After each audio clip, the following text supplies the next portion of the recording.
All right. Welcome to the next day of. All right. And I'm going to turn this off here. To the next day. There we go. All right, we're good. So welcome to what I'm calling day 6 of the April 30 days of soft skills and professional development. Basically, I'm just going through my Pluralsight courses, and I have over 30, so that's cool. It gives me something to talk about. The interesting thing that I realized, though, is I messed up on the math because we are actually only going to do like 20 or 22 because of weekends.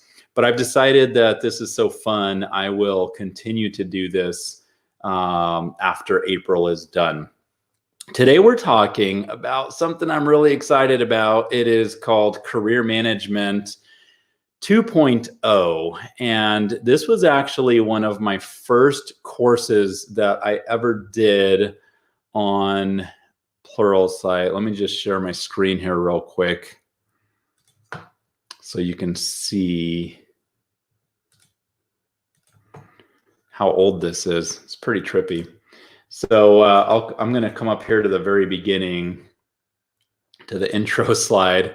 And man, this is such a blast from the past that I don't even remember this layout. So we had a box picture. This is my old picture that shows my balding head.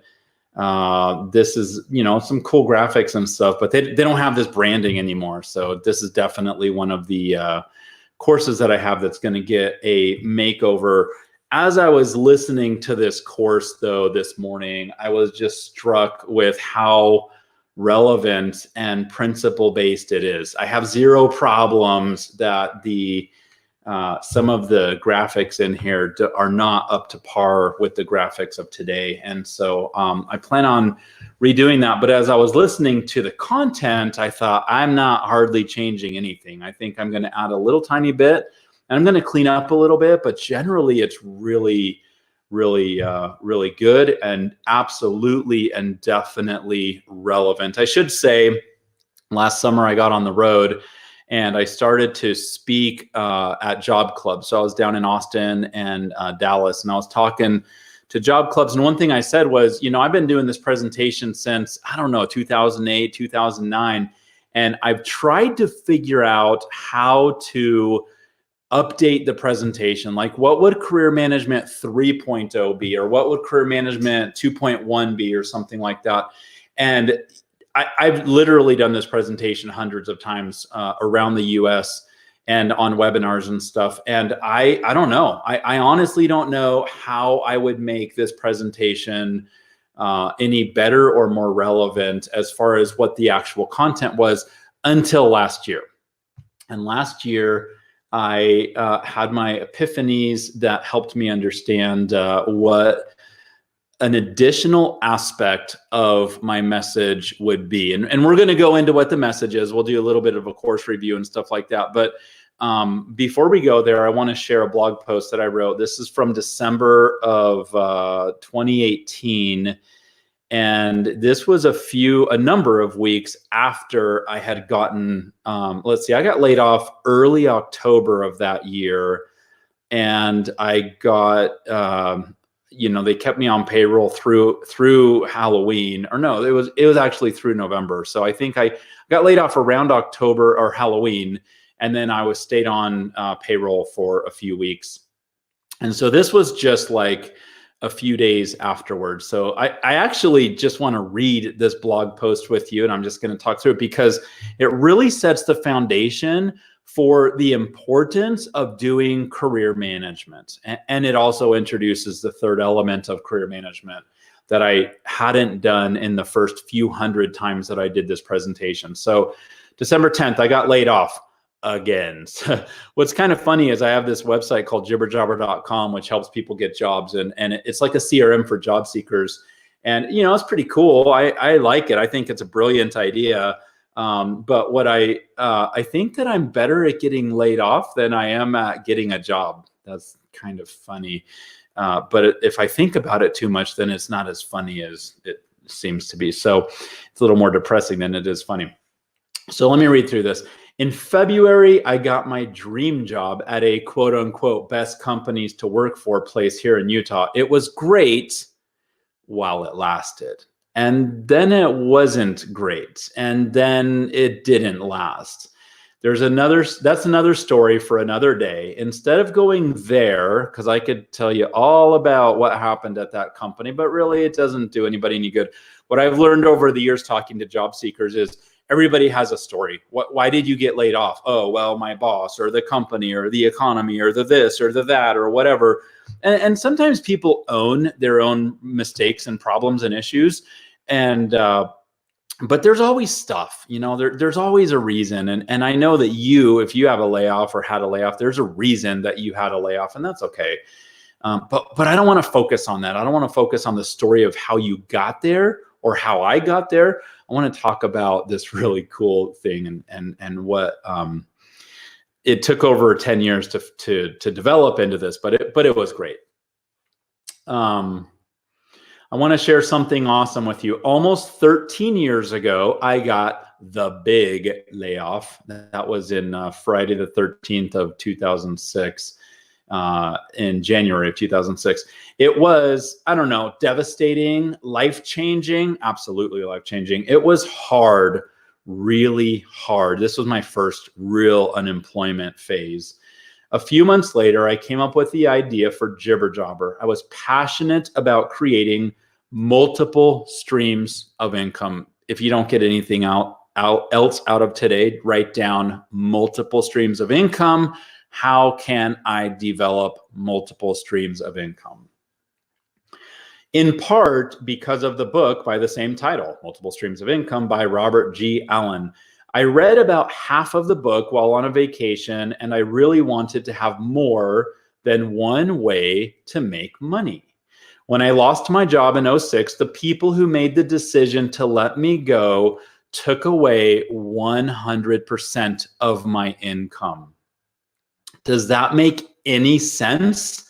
Why do we let others who have very little, if any, interest in our future have 100% control of our income? Does not make sense. I started Jibber Jobber thinking, if I can just make $100 a month, the next time I get laid off, they won't be able to take away 100% of my income. There will be a little part of my total income that they can't take away. And literally, honestly, I was just after $100. My plan was to get another job and to continue my long-term career goals of being an executive and having a corner office and being paid a ton of money and having that kind of lifestyle, whatever that means. But when this happened, I thought, I want to create $100 a month that they can't touch. That was my whole goal. Okay, so let's see. Sorry. Fast forward almost 13 years. I'm sitting in an office with my new boss, not the boss who hired me because he left a few months earlier, and she's saying all the words to let me go. Your final day is November 30th. As she continued to talk, and I don't know if you've ever laid anybody off or fired anybody or whatever, but it's kind of hard. Like it's disturbing. I think when I've done it, I lose sleep the night before. I'm nervous to go in that day. It's extremely emotionally draining. And I'm talking about the person what they're feeling that's laying you off, not even close to what you're going through, right? As she continued to talk, no kidding, I kept thinking about the 3 active revenue streams that I have built over the last 13 years. I'm telling you, this is not something that happens overnight. And if it happens overnight for you, that's awesome. But it didn't happen overnight for me. Of course, I have Jibber Jobber because it's on my Jibber Jobber blog. I also have Pluralsight royalties, and not by plan. I always wanted to have rentals, but this didn't happen the way that I ever would have planned. It just happened this way. So not by plan, but by happenstance, I have 2 rentals, both generating income. Those were 3 other income streams. In reality, my job was one of 4 income streams. And I finally got into the place, because a lot of people who talk about multiple streams of income and stuff like that, they really poo-poo the idea of having a job, like it's such a waste of time to go have a job. And I got to the point where I was like, it's not a waste of time having a job. It's just another income stream, really. And if we think about a job as an income stream, we get some power back in our own career management. No longer is it the thing that controls 100% of my life and my income and my future options and all of that stuff. It's an income stream, right? Because now we're starting to think about other income streams. So powerful. I tell you this story because the contrast between my layoff in 2006 was drastically different than my layoff in 2018. So what is that? 12? I'm not doing the math right. That's 12 years later. In 2006, they took away 100% of my income. In 2018, they took away less than 50% of my income. Who was empowered? That's exactly what I'm talking about with career management. As a matter of fact, when I did this course back in, 2013 or 2014, I talked about shifting power from your employer or from other decision makers to you. Okay, it's just such an important and a powerful concept. And I talked about this back then, and here I am in 2018 sitting across from somebody who makes a ton of money, and they were going to continue getting a paycheck and benefits and all the stuff, and they get to keep working on their cool stuff. And I was going to go home and be unemployed, right? But it's different this time because I had been working on my career management, and the question was, who was empowered? Guys, this was awesome. This was really cool to live through. Now, I'm not going to say that the last 12 years since I started Jibber Jobber, when this happened, was easy. There was a lot of ups and downs. And as an entrepreneur, there's a lot more downs on that roller coaster than there are ups. It was continually down and frustrating and hard, and had an impact on me as a person and my relationship with my wife and kids and all that stuff. But man, here I am 12 years later, having worked through this and managed my career, and it was very empowering. Which scenario would you rather experience? And by that, I'm talking about, do you want to be in the 2006 scenario where they take away 100% of everything? Or do you want to be in the 2018 scenario where you have worked hard on your career outside of that job income stream? For years, my Career Management 2.0 presentations were about 2 things: networking and personal branding, which we'll talk about in a little bit. I've struggled for years to imagine what else should be included, and now I can comfortably say it is multiple streams of income. That's my main thing. But the second thing really is as important. I've been digesting, just consuming Dave Ramsey content probably for the last couple of years. And so I can comfortably say it's multiple streams of income and how we spend our money. If you add the financial part to the networking and branding part, so other streams coming in plus where our money is going out, I think you can be in much better control of your career present and future than if you just do one of those 3. Or if you don't do any of them, and let your career just sort of happen. Don't let your career just happen. That's the whole point of Career Management 2.0. I want you to be in control of what you do with your career. Am I down on having a job? Absolutely not. Go get a job. I got a job a couple of years ago, even with those other 3 revenue streams, which were doing well. And I told you in this blog post that job, it paid well, but it was still less than 50% of my income streams. Why would I go get a job? I needed to. I needed to get out of my office. I needed a change of scenery. Okay. I needed to network in a different way. I needed to learn from a successful company. There was a lot of reasons why I went there, but I didn't go there because I needed to pay my mortgage.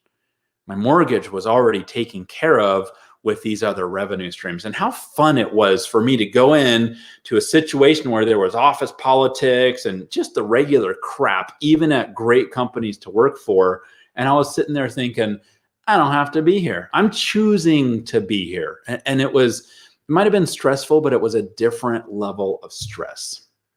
So I wanted to share that with you at the beginning of this, this presentation, because I think it puts into perspective what can happen if we really manage our careers, as opposed to letting our boss manage our careers, as opposed to letting the executive who's really nice to us and seems to take us under their wing manage our careers, as opposed to having HR manage our careers. Because like I said, nobody, I think actually I said this in the course, nobody cares about your career like you should.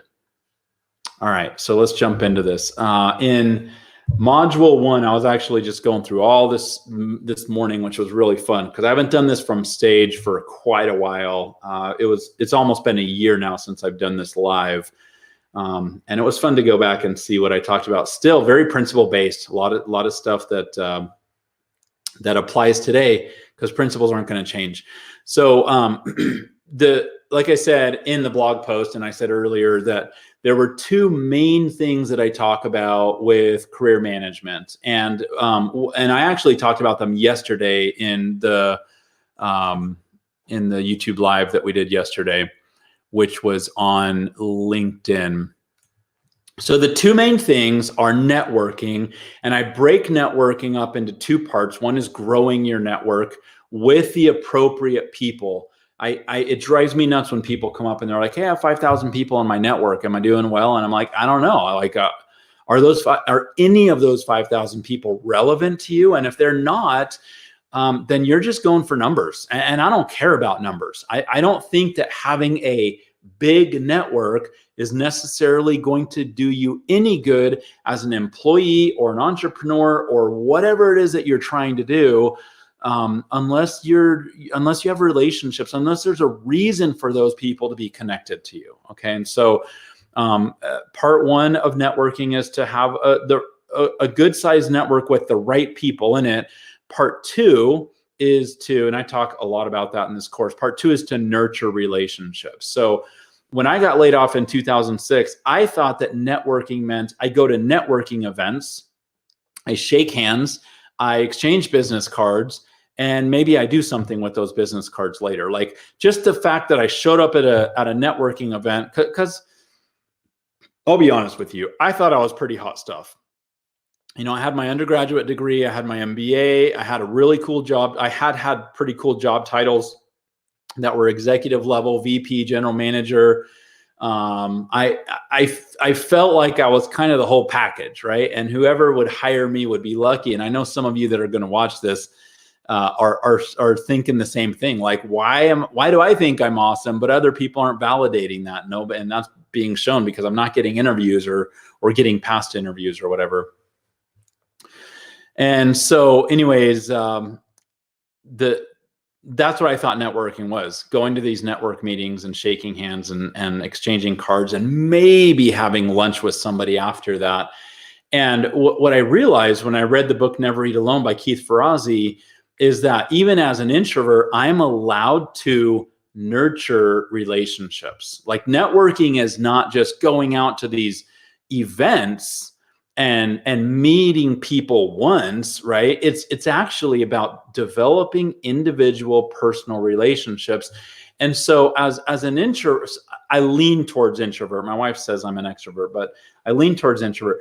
As someone who leans towards introvert, I don't love the idea of doing that networking. Like, I don't love the idea of going out and shaking a lot of hands and then coming home and like, okay, so I met 20 people today, but that's not going to go anywhere. What I do love is one-on-ones. Like, let's go out to lunch and let's talk. And I want to learn about you. And I want understand who you are and what makes you tick and how you got to where you are and where you're headed and how you think and why you think. And that's just really interesting to me. And so when I read the book Never Eat Alone by Keith Ferrazzi, I finally my eyes were open to the idea that, hey, you know what? Networking doesn't have to be these big group things. They don't have to be big conferences that are exhausting. It could be one-on-ones, and that's okay. Okay, so that's 2 parts of networking. So the second part of career management was your brand. And I talked about personal branding at the very beginning of this series of live things. You can go check out my Building Your Personal Brand course on Pluralsight, which is free for the month of April 2020. If it's past 2020 when you're watching this, then hit me up and I should be able to get you hopefully a 30-day pass to get on Pluralsight. I am a huge fan of personal branding. And the reason why is because I didn't have a brand. I didn't have a network. And I didn't have a brand. Starting on Friday the 13th in 2006, I started looking for a job in a place that was new to me, and nobody knew who I was. And as I was talking to people, I was seeing people get jobs from people they went to high school with or from people they went to college with, and I didn't have any of those contacts. And nobody knew who I was. And I spent a lot of time trying to say, hey, I'm over here and here's what I do and da-da-da. And they're like, and that's really cool. And I have a friend who does the same thing and I'm going to hire them. And it was extremely frustrating walking into this situation with no brand and no network. And that's why my Career Management 2.0 course has everything to do with branding and networking. And as you know now, because of the blog post that I read, it has a lot to do with your expenses and managing those expenses and being smart about those expenses, a la Dave Ramsey. Also, how can you create multiple streams of income? Let me just look really quick on the list of what we're doing the rest of the year. And I don't talk about, I talk about some things that are related to multiple streams of income. So at the end of the month, we're going to talk about marketing and selling your own products and services. But I'm not seeing I talk about innovation. I'm not seeing anything about how to create multiple streams of income. So if that's of interest to you, then just reach out to me and let me know, and I'll put it on for a future YouTube live. All right. So in the course, I tell my story of how I went from a nobody in my job search where I was getting like 0 traction. Nobody, like I said, I didn't know anybody. Nobody knew me. They didn't know anything about me. And on the slide, I think it says I went from a nobody to somebody who is in demand. And it was a phenomenal journey. I didn't become in demand as a job seeker, but as I started my business and I eventually wrote the book, I'm on LinkedIn Now What, I started getting phone calls from people saying, hey, I need you to come speak. I need you here. I need you in Orlando. I need you at this conference. I need you to speak to my group. I need you. You know, I went and spoke at Pepperdine and a whole bunch of other schools that I actually couldn't even have gotten into because of my GPA, but now they're paying me $5,000 to come speak for an hour, right? And it was awesome. It was hard to be a nobody for all that period of time, but then something clicked and something changed and I became in demand. And it was just, for me, it was the power of the network and the brand. I talk a lot about the concept of job security. I wrote down on my notes that it's the mythical idea of job security because I'm not sure if anybody in today's world has any job security, which is kind of scary. Going back to the idea that your employer can take 100% of your income away. Why are we empowering people who might have a bad day? People who have a grudge against either us or something that we're working on that we have nothing to do with, but for some reason they have a grudge against it. And those are the people that are in the position to say, you know what, Jason Alba doesn't get any more income. So goodbye, 0 income. You can go figure that out. Job security, you know, it was a thing of the 1900s, as was pension, right? Your retirement plan. And nowadays, neither of those really exist. So I list about 12 things that we were told to do. When I'm on stage, I'll say, hey, what are things that you have been told to do in your life to get job security? And, you know, there's a grumbling of people who are like, well, there's no such thing as job security. I'm like, I know, but What are the things that when you were younger, you were told that you should do to have job security? And, they'll say things like, well, go to school. And if an undergraduate isn't enough, then go get your MBA. And if that's not enough, then go get continuing education and certifications and all this other stuff. And I am absolutely on board with continuing education. That's one of the reasons why I love Pluralsight, because it gives people an amazing opportunity at a crazy low cost to get the best training in certain technologies that there's no way. Like when I was in a programming class at, well, I'm not going to say where I was at. You can go look on my LinkedIn profile. But when I was in a programming class, my programming that semester, we were doing something that I want to say was 3 years old. Like, that's ridiculous. And I wasn't going to graduate for another, I think, 2 or 3 years. And so I was learning a language that was already grossly outdated, because 3 years in the programming world is pretty bad, right? But I wasn't going to be getting a programming job for at least another 3 years. And I mean, it was just super duper duper outdated. And one of the cool things about Pluralsight is you can go on Pluralsight and learn about the newest technologies. You can go learn old stuff. There's a course on COBOL, and there's some really solid stuff on things like Java and .NET and stuff that's just not going away. But to go into a university environment and have something that's being taught that's already outdated and I'm not going to get a job for a few more years was pretty bad. So anyways, I'm really big on continuing education. One of the questions that Dave Ramsey asks on his Millionaire Hour, people are millionaires and they call in and he's like, have you ever bought a brand new car? What's the most expensive blue jeans that you bought? And one of the things he says is, how many books have you read this year? How many books would you read in a year? And a lot of these people are heavy readers. I'm big on education, okay? Some other things they said to get job security is to learn a foreign language. I heard that all growing up. Learn a foreign language, and that'll make sure that you have a job forever. And I became fluent. I lived in Latin America for 6 years. And for a couple of years, I was fully immersed in Spanish, and I became fluent in Spanish. And guess what? When I got laid off, nobody cared that I had my CIS degree. Nobody cared that I had an MBA. Nobody cared about the job title that I had or all the stuff that was on my resume. Nobody cared that I had been fluent in Spanish. All of these things that I was told to do to have job security turned out to be meaningless in the moment. Because number one, it didn't help me keep my job, right? So right there, no job security. But number two, it didn't help me land another job right away. And so I learned very quickly that this whole concept of job security was just a bunch of 1900s cool talk. What I came up with was a phrase that I coined is income security. And what I say is, I don't care how I get money to pay my bills as long as it's legal and moral and ethical, right? I'm not going to do something bad or wrong to pay my bills. I'm not going to go become a drug dealer or smuggler or something like that. Pretty good money in that from what I understand, but there's some heavy consequences that come along with that. I don't care how I get my money. And later on, I realized I don't really care when I get paid or how many revenue streams I have, right? Maybe, let me switch this view over here real quick. There we go.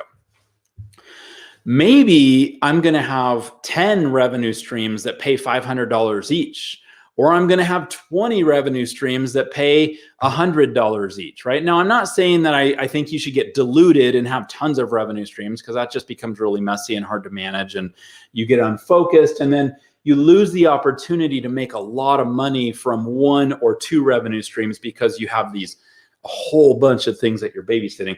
But my point is, I'm a lot more concerned about being able to pay my bills and create the lifestyle that I want because of my income security, right? And a job is one part of that. But if the job goes away, what are other things that I can do to have income security, which of course has a lot to do with how and where I'm spending my money. Okay, so we talk a lot about that in this course. Talk about relationship. When I start going into networking and relationships and stuff like that, I say that I think it was Keith Ferrazzi who talks about relationship capital. A lot of people talk about relationship capital. And the whole idea is like when you have a bank account, you keep putting money in your bank account so that when you need it, you can pull it out. And so with networking, you're putting relationship capital into this account when you're helping people and you're meeting people and you're nurturing relationships. You're having real, genuine relationships and conversations with people. So then what happens later on when you need their help, you can go to them and they're like, oh yeah, what can I do to help you? They know you, right? Because you've been investing relationship capital into that relationship. I talked about power in that blog post that I read a little bit ago, talked about empowerment. And when I talk about job security versus income security, one of my favorite concepts is that when you think about job security, which I'm going to say, even though we know it doesn't exist, I think most people hope and want that they actually have some kind of security in their employment. I remember somebody was using Jibber Jabber for a job search a number of years ago, and I don't even remember who it was. He or she wrote back and said, hey, I landed my job. I'm so happy. This is a dream job. This is what I've always wanted. It's so cool. And so delete my whole account. And I was like, all right, but according to statistics, you'll be back in 2 to 5 years. And don't delete your whole account because you have your network in there and you have relationships that you've talked about, you have conversations that you've logged, and you have context around the relationships, and you have contact information and all this stuff that you've been gathering in this job search. And then you're just going to throw it away. And they're like, you know what? I gave a little tiny spiel, no guilt trip or anything like that. But I just was like, are you sure? And they're like, oh yeah, this is a dream job, dream company. This is amazing. Love it. I'm so happy. And 2 months later, they came back and they're like, can I get my network stuff back? Can I get my account back? Because, there was this problem and that problem and things just didn't work out. And I thought, hey, you know what? We cannot empower, we cannot give the power of what we should have in our career management to anybody else ever. Don't ever give that away. Okay. So when we think about job security, and I have job security, what we're doing is we're giving that power to somebody else, because we typically, when we say we have job security, we're putting our networking and our branding on hold. That's really what I see from people is people are saying, yeah, I'll network when I need to, but I don't need to network right now. I'm really busy at work, right? On the other hand, when we think income security, when we have that mentality of developing multiple streams of income, or figuring out how our job is not the place where we get income security, and there's other things we can do to create income security, we take control. We retain the power. And that's what I want you to do. All right. So that's a lot of the introduction on the Career Management 2.0. I definitely, go watch it. I say it in a different way. It's more refined. It's less off the cuff. The second module is called Career Management 2.0, Career Management, Your Personal Brand. It's 52 minutes long, so it's almost its own course, right? And so go and check out the personal branding course, or you can go watch this one. I go more into like building taglines and some of the other stuff. I don't think I talk about mini stories like I do in the personal branding course. So it is different, but still cool. The third module is on networking and relationships. Let me pop this out again. And so at the very beginning, I talk about the Kayak job board page. And so Kayak is that website where you can, it's like Expedia or whatever, where you can go look for travel stuff, car rentals, planes, all that stuff. And so on Kayak, it's not there anymore, but it used to be there, where instead of the typical corporate job listings where it said, here's all the stuff that we have open right now, it said, hey, if you want a job at Kayak, I'm going to paraphrase it here. I think I put an image in the course. If you want a job at Kayak, figure out how to network in.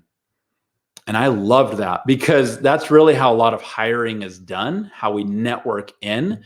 But people weren't talking about it until I read that. When I say people, companies and HR and internal recruiters weren't talking about the idea of networking in. Usually they say, hey, just go look at our job board and see what's open and apply on there and go through our system.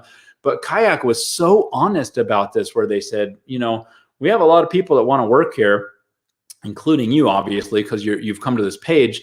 And the best way to get a job here is to know somebody. So figure out how you can network in, which I absolutely love. That's how I kicked off the third module, which was on networking and relationships. I talk about how to be a best networker, which was prompted from a Facebook post or a tweet from one of my career coach friends on becoming a best networker. Talk about the idea of quantity versus quality, which back in 2008, 2010, 2006, especially when I was writing my first book on LinkedIn, there was a huge debate about, should I have a big network or should I have a tiny network but know everybody? And so I have some very strong opinions about that. And so I talk about that in there. We talked about how to grow your network strategically, what power connectors are, which came out of Keith Ferrazzi's book. And then in the fourth module, I talk about some tools that you can use. I am a huge advocate of a personal newsletter. And I didn't watch this fourth module as I was getting ready because I ran out of time this morning. But I think I tell the story about the newsletter that was, for me, it was the most epiphanous idea. I already knew about newsletters, and I had an idea that they were good and important and stuff. But I was reading a book about the beginnings of Google. And did you know that one of the founders, I don't remember which of the two, but one of the founders had a newsletter that he sent out to family and friends. And as Google started to come out of the closet and started to be available and functional, the guy put in his newsletter, hey, by the way, go check this out and go play around with it and go do it. And week after week or month after month, I don't know how often he sent out his newsletter, but regularly he's saying, hey, and here's where we're at and here's what's going on and go play with it. And it was part of the way that Google came to be, right? Now contrast that with somebody who doesn't share with their family and friends the project they're working on. And of course, this was the right product to share with family and friends. Like everybody could go use it and play around with it and have opinions about it and get value out of it and stuff like that and give feedback and stuff. Some of the stuff we work on, we can't share with anybody because it's confidential and proprietary and all that jazz. But reading about the story of one of the founders of Google sharing the progress of their tool through a personal newsletter. And that's what it was. It wasn't the corporate speak. It wasn't corporate marketing. It was a newsletter that this guy already had in place, right?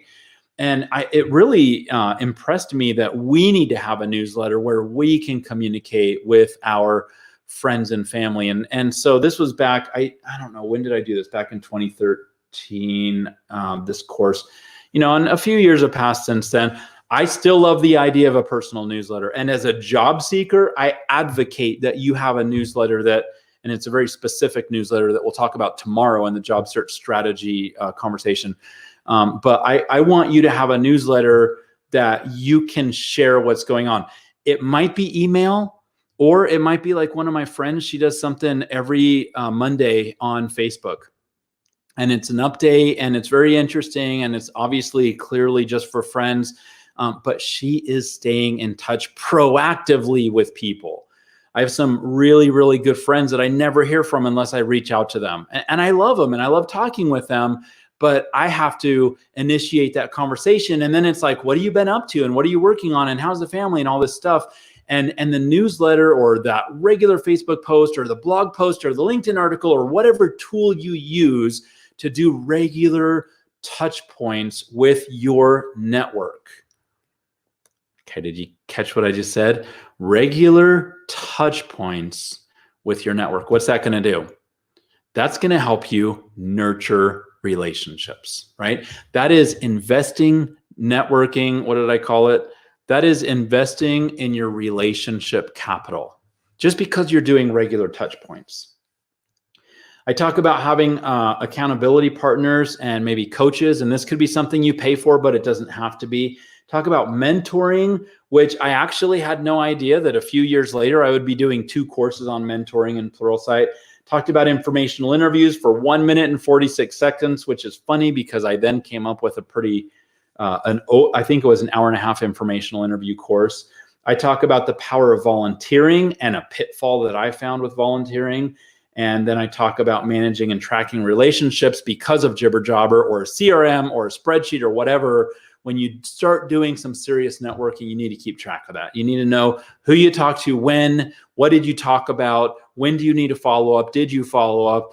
Because I don't want to come back to you and be like, have we even said anything to each other in the last 3 years? And they're like, oh yeah, well, like 6 months ago, we had this 2-hour phone call. I forgot, right? So the whole idea of having your own CRM and tracking these relationships and where you're at in the status and giving context to the relationship is really powerful. And that's really what the whole idea behind Jibber Jobber is.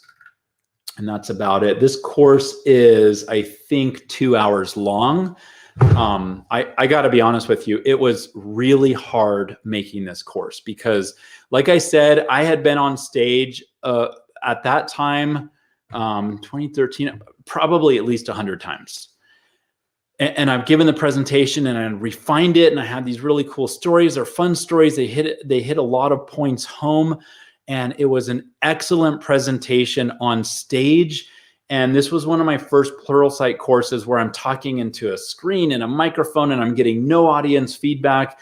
And I had to change the slides because of the format of what Pluralsight wanted, which was different than the way that I did it, for a room of 100 or 300 people. And so there was just a whole lot of different things that I had to figure out. And for a long time, I felt like, it's an amazing conversation. It's amazing content, but I just didn't like the way that the course turned out. I will say, though, this morning, after really not watching this for a long time, I'm really proud of this course. The principles and the ideas of career management have definitely stood the test of time. I wish I would have been talking a lot more about income security back then and developing multiple streams of income. That probably would have made this another hour long because, man, I'm hearing about so many layoffs right now. I knew that the hourly people were going to get impacted. I knew people who were hourly in hospitality, in restaurants and hotels and all that stuff, they were going to get impacted by this pandemic. But what has shocked me is the number of high-skilled people, including developers, programmers, IT people, server people, backend, SQL, data. I mean, whatever. I am hearing from some really high-paid, high-skilled, easy to do your job at home, right? So working at home is not the issue. Like if you can't go to the hotel or go to the arena or go to the restaurant, I can understand how you're going to get furloughed or laid off or whatever.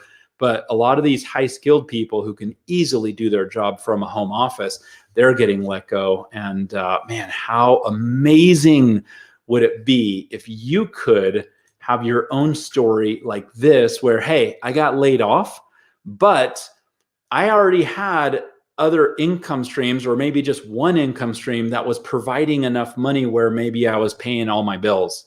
How amazing would it be if you manage your career to the point where your job is not a do or die financially, right? Wouldn't that be awesome? That's what we're talking about in the Career Management 2.0 course. So go to Pluralsight. Actually, the best way to find a course on Pluralsight that I found is I go to Google and I type Pluralsight and then the topic or the course. Of course, you can go search in Pluralsight, but a lot of times I'll just go to Google because I'm already there and go look for Career Management 2.0, watch the course, leave a comment, leave a rating, share it with others. If you're in April of 2020, you can go right now and get the rest of April free for all the 7,000 plus courses in Pluralsight. If you're not in April 2020, then reach out to me. I'm Jason at jibberjobber.com. It's right there on your screen. And if I can, I'll hook you up with a 30-day pass for Pluralsight. So, hey, best wishes on your own Career Management 2.0.